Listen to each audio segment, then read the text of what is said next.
Hi friends, అందరికీ నమస్కారం.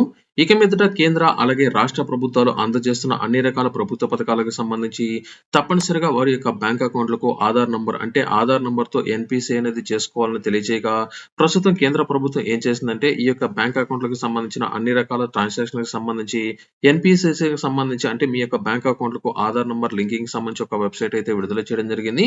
ఈ యొక్క వెబ్‌సైట్‌లో మీకు సంబంధించిన ఆధార్ నంబర్ ఎంటర్ చేసుకున్నట్లయితే ఇక్కడ మనకు సీడింగ్ అలాగే డీసీడింగ్ అనే 2 ఆప్షన్‌లు అయితే ఇవ్వడం జరిగింది. ఇందులో ఏ ఆప్షన్ అనేది మనం సెలెక్ట్ చేసుకొని మన యొక్క బ్యాంక్ అకౌంట్‌కు ఆధార్ నంబర్ లింక్ అనేది చేసుకోవాల్సి ఉంటుంది. అలాగే మనకు చాలా మందికి చేయలేదు. ఇక్కడ మనకు 4 ఆప్షన్‌లు అయితే రావడం జరిగింది. ఈ యొక్క 4 ఆప్షన్‌లు అనేది ఏ విధంగా చెక్ చేసుకోవాలి? అలాగే ఇప్పటివరకు మన యొక్క బ్యాంక్ అకౌంట్‌కు ఏ బ్యాంకులకి ఆధార్ నంబర్ లింక్ అనేది అయిందంటే ముఖ్యంగా ఈ యొక్క ఎన్‌పీసీ అనేది ఏ బ్యాంక్‌కి అయిందో కూడా ఇప్పుడు నేను మీకు ఏ విధంగా చెక్ చేసుకోవాలో మీకు లైవ్‌లో నేను ప్రూఫ్ అయితే చూపిస్తాను. అలాగే మనకు ఏపీ ప్రభుత్వం ఏం చేసిందంటే ఆంధ్రప్రదేశ్ వ్యాప్తంగా బ్యాంక్ అకౌంట్‌లకు ఆధార్ నంబర్‌లు ఎవరైతే లింక్ అనేది చేసుకోలేదో అటువంటి వారందరూ ఆంధ్రప్రదేశ్ వ్యాప్తంగా 64,81,000 మంది ఉన్నట్లు జిల్లాల వారీగా లిస్ట్ అయితే విడుదల చేయడం జరిగింది. వీరందరూ ఈ సంవత్సరం నవంబర్ అంటే ఈ నెల 15వ తేదీ లోపల తప్పనిసరిగా బ్యాంక్ అకౌంట్‌లకు అందరూ ఆధార్ నంబర్ లింక్ అనేది చేసుకోవాలని సంబంధిత అధికారులకు ఇన్‌స్ట్రక్షన్స్ కూడా విడుదల చేయడం జరిగింది. కేంద్ర ప్రభుత్వం ఆదేశాల మేరకు అన్ని రాష్ట్ర ప్రభుత్వాలు తప్పనిసరిగా బ్యాంక్ అకౌంట్‌లకు లబ్ధిదారులు అందరికీ సంబంధించి కేంద్ర అలాగే రాష్ట్ర ప్రభుత్వాలు అందజేస్తున్న అన్ని రకాల పేమెంట్‌లను ఇక మీదట ఆధార్ బేస్డ్ పేమెంట్‌లు వేయాలి కాబట్టి ఈ యొక్క ఆధార్ నంబర్‌లను తప్పనిసరిగా వారి యొక్క బ్యాంక్ అకౌంట్‌కు లింక్ అనేది చేసుకోవాలని ప్రస్తుతం ఒక ఆంధ్రప్రదేశ్‌లోనే 64,81,000 మందికి సంబంధించి బ్యాంక్ అకౌంట్‌కు ఆధార్ నంబర్ లింక్ అనేది చేయని కారణంగా వారి యొక్క అకౌంట్‌లు అనేది ఇన్‌యాక్టివ్‌లోకి వెళ్ళినట్లు తిరిగి వీరి యొక్క అకౌంట్‌లు అనేది యాక్టివేషన్ చేసుకోవాలంటే తప్పనిసరిగా వారి యొక్క బ్యాంక్ అకౌంట్‌కు ఆధార్ నంబర్ లింక్ అనేది చేసుకొని ఎన్‌పీసీ అనేది చేసుకోవాలని ఒక కండిషన్ అయితే పెట్టడం జరిగింది. ఇక మీదట ఎవరైతే ఎన్‌పీసీ అనేది చేసుకుంటారో వారికి మాత్రమే ఈ యొక్క పేమెంట్‌లు అయితే రావడం జరుగుతుంది. ముఖ్యంగా ప్రస్తుతం ఆంధ్రప్రదేశ్‌లో గనుక చూసుకున్నట్లయితే ఉచిత గ్యాస్ సిలిండర్‌లకు సంబంధించిన సబ్సిడీ డబ్బులు అనేది వారి యొక్క బ్యాంక్ ఖాతాలకు వేస్తున్నా కూడా చాలా మందికి ఈ యొక్క పేమెంట్ అనేది పడటం లేదని, దీనికి సంబంధించి ఎన్‌పీసీ అనేది చేయలేదని వారినైతే గుర్తించడం జరిగింది. దీనికి సంబంధించి ఇప్పుడు మీరు లైవ్‌లో అంటే మీకు ప్రస్తుతం నేను ఏదైతే చెప్తానో అది గనుక మీరు ఫాలో అయినట్లయితే మీరు ఎక్కడికి వెళ్ళాల్సిన అవసరం లేదు. మీరు డైరెక్ట్‌గా ఈ యొక్క వెబ్‌సైట్‌లోనే మీ యొక్క బ్యాంక్ అకౌంట్‌కు ఆధార్ నంబర్ అంటే ఎన్‌పీసీ అనేది మీరైతే చేసుకోవచ్చు. అలాగే మీ యొక్క బ్యాంక్ అకౌంట్‌కు ఎన్‌పీసీ అనేది అయి ఉందా లేదా కూడా ముందుగా చెక్ చేసుకునే విషయాన్ని కూడా ఇప్పుడు నేను మీకు ఒకదాని తర్వాత పూర్తి క్లారిటీతో నేను మీకైతే చెప్తాను. ఇలాంటి తాజా అప్డేట్స్ ఎప్పటికప్పుడు మీకు కావాలనుకున్నట్లయితే వెంటనే మీరు viral Vasu YouTube channel subscribe చేయండి. అలాగే ఈ యొక్క వీడియోను లైక్ చేయడం మాత్రం మర్చిపోవద్దు. ఇక వీడియోలోకి గనుక వెళ్ళినట్లయితే కేంద్ర అలాగే రాష్ట్ర ప్రభుత్వాలు ఏం చేశాయంటే తప్పనిసరిగా వారి యొక్క బ్యాంక్ అకౌంట్‌లకు ఎన్‌పీసీ అనేది చేసుకోవాలని ఈ యొక్క ఎన్‌పీసీస్‌కి సంబంధించి ఈ యొక్క పోర్టల్‌ని అయితే ప్రారంభించడం జరిగింది. ఇందులో మనకు కన్స్యూమర్ ట్యాబ్ అనేది ఉంటుంది. అందులో మనకు భారత్ ఆధార్ సీడింగ్ బేస్‌కి సంబంధించి ఈ యొక్క ఆప్షన్ అయితే ఉంటుంది. అందులో మనకు ఆధార్ నంబర్ లింక్ చేసుకోకపోయినట్లయితే ఆధార్ నంబర్ లింక్ చేసుకోవడం, అలాగే మనకు సంబంధించిన స్టేటస్ చెక్ చేసుకోవడం, ఇప్పటివరకు బ్యాంక్‌కి సంబంధించి మ్యాపింగ్ అనేది అయిందా లేదా చెక్ చేసుకోవడం, బ్యాంక్ అకౌంట్‌లకు సంబంధించి ఈ యొక్క లింక్ అనేది అయిందా లేదా హిస్టరీ చెక్ చేసుకోవడం కోసం మనకు స్క్రీన్ షాట్‌లతో సహా ఏ విధంగా చేసుకోవాలో వారైతే తెలియజేయడం జరిగింది. ఇప్పుడు దీనికి సంబంధించి నేను మీకైతే చూపిస్తాను. ఇక్కడ చూసుకున్నట్లయితే ఈ యొక్క వెబ్‌సైట్ లింక్ నేను మీకు డిస్క్రిప్షన్‌లో ఇచ్చాను. ఈ యొక్క వెబ్‌సైట్ గనుక మీరు ఓపెన్ చేసినట్లయితే మీకు ఈ విధంగా వస్తుంది. అయితే చాలా మందికి అన్న మీరన్ని కంప్యూటర్‌లో చెప్తున్నారు. మేము మొబైల్ ఫోన్ ఓపెన్ చేసినట్లు మాకు ఆప్షన్‌లు వేరేగా వస్తున్నాయని చాలా మంది అయితే చెప్పడం జరిగింది. అయితే నేను మీకు క్లారిటీగా అర్థం అవ్వడం కోసం మాత్రమే ఈ యొక్క వెబ్‌సైట్‌లో నేను మీకైతే చూపిస్తున్నాను. మీకు ఆప్షన్‌లో దీనికి సంబంధించిన స్క్రీన్ షాట్ కూడా నేను మీకు అంటే ఇక్కడ చూసుకున్నట్లయితే మీకు స్క్రీన్ షాట్ అనేది మీరు మొబైల్ ఫోన్‌లో గనుక ఓపెన్ చేసినట్లయితే ఈ విధంగా వస్తుంది. ఇక్కడ చూసుకున్నట్లయితే నాకు ప్రొడక్ట్ అలాగే కన్స్యూమర్ ఆప్షన్, మీడియా అలాగే ట్రాన్సాక్షన్ నెక్స్ట్ ఫండ్స్ అలాగే డెవలపర్ బిజినెస్ అనే ఆప్షన్‌లు ఉన్నాయి కదా! మీకు కూడా ఇలాగే చూసుకున్నట్లయితే దీనికి సంబంధించిన స్క్రీన్ షాట్ ఇక్కడ నేను మీకైతే చూపిస్తున్నాను. ఇక్కడ మీరు చూసుకున్నట్లయితే ఇక్కడ మీకు అన్ని ప్లస్ సింబల్‌లు ఉన్నాయి గదా! ఇక్కడ కన్స్యూమర్ ఆప్షన్ ఉంది చూసారు గదా! ఈ యొక్క ప్లస్ మీద క్లిక్ చేయాలి. క్లిక్ చేసినట్లయితే మీకు వస్తుంది. అలాగే ఇక్కడ చూసుకున్నట్లయితే నేను సిస్టమ్‌లో ఏం చేశానంటే కన్స్యూమర్ ఆప్షన్ మీద క్లిక్ చేశాను. సేమ్ అవే ఆప్షన్ నాకు ఇక్కడైతే చూపించాయి. మీకు కూడా ఇక్కడ చూసుకున్నట్లయితే ఇందులో మనకు చివరి ఆప్షన్ గనుక చూసుకున్నట్లయితే భారత్ ఆధార్ సీడింగ్ ఎనేబుల్ అని ఉంది గదా! ఇక్కడ క్లిక్ చేయండి. సో, నేను గూడా ఈ యొక్క వెబ్‌సైట్‌లో అదే క్లిక్ చేస్తున్నాను. మీకు అర్థం అవ్వడం కోసం ఈ విధంగా నేనైతే చూపిస్తున్నాను. ఇక్కడ మెయిన్‌గా మీరు గుర్తుపెట్టుకోవాల్సింది ఏమిటంటే, ఇది మనకు రిక్వెస్టింగ్ ఫర్ ఆధార్ సీడింగ్ అంటే బ్యాంక్ అకౌంట్‌కు ఆధార్ నంబర్ లింక్ చేసుకోవడం కోసం మాత్రం ఈ యొక్క అప్లికేషన్ అంటే ఇక్కడ మనకి ఈ విధంగా అయితే ఓపెన్ అవుతుంది. ఇప్పుడు మీరు ఏం చేయాలంటే ముందుగా మీ యొక్క బ్యాంక్ అకౌంట్‌కు ఆధార్ నంబర్ లింక్ అనేది అయ్యిందో లేదో చెక్ చేసుకోవడం కోసం మొబైల్ ఫోన్‌లో గనుక చూస్తున్నట్లయితే ఇక్కడ మీకు టైం పడుతుంది చూడండి ఇక్కడ టైమ్స్ ఎక్స్‌పైర్డ్ దగ్గర ఇక్కడ డౌన్ యారో అలాగే అప్ యారో చూపిస్తుంది. ఇక్కడ క్లిక్ చేయండి. క్లిక్ చేసిన వెంటనే ఇక్కడ చూసుకున్నట్లయితే మనకు 4 ఆప్షన్‌లు అయితే వస్తాయి. అలాగే ఇక్కడ మీరు సిస్టమ్‌లో ఓపెన్ చేసినట్లయితే ఇక్కడ రిక్వెస్ట్ ఫర్ ఆధార్ సీడింగ్ లేకపోతే డౌన్ యారో మీద క్లిక్ చేసినా కూడా మీకు ఈ విధంగా అయితే ఓపెన్ అవుతుంది. ఇక్కడ మనకు చెక్ యువర్ సర్వీస్ స్టేటస్ ఉంది కదా! రెండోది ఎప్పుడు క్లిక్ చేయాలో నేను తర్వాత చెప్తాను. ఇక్కడ మనకు మూడో ఆప్షన్ ఉంది. మూడో ఆప్షన్ చూసారు కదా! గెట్ ఆధార్ మ్యాప్డ్ స్టేటస్ ఉంది కదా, ఇక్కడ గెట్ ఆధార్ మ్యాప్డ్ స్టేటస్ మీద నేను క్లిక్ చేస్తున్నాను. క్లిక్ చేసిన వెంటనే మనకి ఏం అడుగుతుంది, ఆధార్ నంబర్ అడుగుతుంది. ఇక మీదట మీకు అర్థమయ్యే ఉంటుంది. నేను మీకు టోటల్ గా ఈ యొక్క సిస్టమ్ లో నేను మీకైతే చూపిస్తాను. ఇప్పుడు నేను ఏం చేస్తున్నానంటే ముందుగా నా యొక్క ఆధార్ కార్డుకి ఈ యొక్క బ్యాంక్ అకౌంట్ కి ఎన్పిఎస్ అనేది అయి ఉందా లేదా చెక్ చేసుకోవడం కోసం ఇక్కడ నా యొక్క ఆధార్ నంబర్ నేనైతే ఎంటర్ చేస్తున్నాను. ఇక్కడ ఎంటర్ చేశాను. ఈ యొక్క క్యాప్చర్ మాత్రం తప్పులు లేకుండా మీరైతే ఎంటర్ చేయండి. ఎంటర్ చేశాను. చెక్ స్టేటస్ ఉంది కదా, ఇక్కడ నేను క్లిక్ చేశాను. క్లిక్ చేసిన వెంటనే నా యొక్క ఆధార్ కార్డుకి ఏదైతే మొబైల్ నంబర్ లింక్ అనేది అయి ఉంటుంది, ఇక్కడ నంబర్ కూడా చూపిస్తుంది. ఈ నంబర్ కు నాకు ఒక ఓటీపీ అనేది వస్తుంది. నాకు ఓటీపీ అనేది వచ్చింది. ఇప్పుడు నేను ఓటీపీని అయితే ఎంటర్ చేస్తున్నాను. ఎంటర్ చేశాను. ఇక్కడ సబ్మిట్ బటన్ మీదనే క్లిక్ చేస్తున్నాను. చూసారు కదా, చెక్ చేసిన వెంటనే ఇక్కడ నాకు ఆధార్ నంబర్ లాస్ట్ నంబర్లు వచ్చింది. ఇలాగే ఆధార్ మ్యాపింగ్ స్టేటస్ చూసుకున్నట్లయితే ఎనేబుల్డ్ ఫర్ డీబీటీ అంటే డైరెక్ట్ బెనిఫిషరీ పద్ధతి ద్వారా మనకి ఏదైతే ప్రభుత్వ పథకాలకు సంబంధించిన పేమెంట్లు అనేది వేస్తున్నారో ఈ యొక్క పేమెంట్లు అనేది మనకు రావడం కోసం నాకు ఎన్పిఎస్ అనేది ఎనేబుల్ అనేది అయితే చేయబడింది. ఇక్కడ ఎవరికైనా సరే ఎనేబుల్ కాకుండా డిజేబుల్ కనుక ఉన్నింది అంటే మాత్రం తప్పనిసరిగా నెక్స్ట్ నేను చెప్పబోయే ప్రాసెస్ మీరైతే ఫాలో అనేది అవ్వండి. ముందుగా ఇక్కడ మీకు సంబంధించి ఏదైతే ఈ యొక్క డీబీటీకి సంబంధించి మీకు ఎనేబుల్ అనేది ఉందా లేదా చెక్ చేసుకోండి.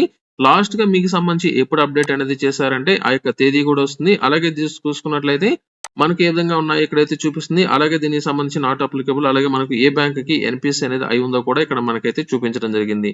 మిగతా మనం ఏది మీరైతే పట్టించుకోవాల్సిన అవసరం లేదు. ఇక్కడ మెయిన్ గా మీరు గుర్తుపెట్టుకోవాల్సింది ఏ బ్యాంక్ కి ఎన్పిఎస్ అనేది అయి ఉంది, ఇక్కడ బ్యాంక్ కి సంబంధించి ఎన్పిఎస్ అనేది డీబీటీ దగ్గర ఎనేబుల్ అనేది ఉందా డిజేబుల్ అనేది ఉందా మీరు ఖచ్చితంగా మీరైతే చెక్ చేసుకోండి. ఇక్కడ ఎనేబుల్డ్ అని కనుక ఉన్నింది అంటే తప్పనిసరిగా మీకు ఇక మీదట ప్రభుత్వ పథకాలకు సంబంధించి ఏ పథకానికి డబ్బులు వేసినా కూడా మీ యొక్క బ్యాంక్ అకౌంట్ కి అయితే రావడం జరుగుతుంది. ఇక్కడ డిజేబిలిటీ కనుక ఉన్నింది అంటే నెక్స్ట్ ఏం చేయాలంటే ఇక్కడ మరలా పైన కనుక చూసుకున్నట్లయితే గెట్ ఆధార్ మ్యాప్డ్ స్టేటస్ అని ఉంది కదా, ఇక్కడ మరలా క్లిక్ చేయండి. క్లిక్ చేసినట్లయితే ఇక్కడ మనకు మొదటి ఆప్షన్ ఏమొస్తుందంటే రిక్వెస్ట్ ఫర్ ఆధార్ సీడింగ్. అంటే ఇప్పుడు నాకు డిజేబుల్డ్ కనుక ఉన్నా లేదా ఇప్పటి వరకు నేను బ్యాంక్ అకౌంట్ కు ఆధార్ నంబర్ లింక్ చేయకపోయినట్లయితే ఇప్పుడు ఏం చేయాలంటే ఇక్కడ మీకు సంబంధించిన ఆధార్ నంబర్ అనేది ఎంటర్ చేయాలి. అలాగే ఇక్కడ చూసుకున్నట్లయితే సెలెక్ట్ యువర్ బ్యాంక్ అకౌంట్ అంటే మీరు ఏ బ్యాంక్ కి ఆధార్ నంబర్ లింక్ అనేది చేయాలనుకుంటున్నారో ఆ యొక్క బ్యాంక్ ని ఇక్కడ సెలెక్ట్ చేయండి. అయితే ఇక్కడ గుర్తుపెట్టుకోండి అన్ని రకాల బ్యాంకులకి ఇక్కడైతే రాలేదు. కొన్ని రకాల బ్యాంకులకు మాత్రం తప్పనిసరిగా మీరు ఏదైతే మీ యొక్క బ్యాంక్ అకౌంట్ ఎక్కడైతే ఉంటుందో అక్కడికి వెళ్లి ఆధార్ నంబర్ మీరైతే లింక్ అనేది అయితే చేసుకోవాల్సి ఉంటుంది.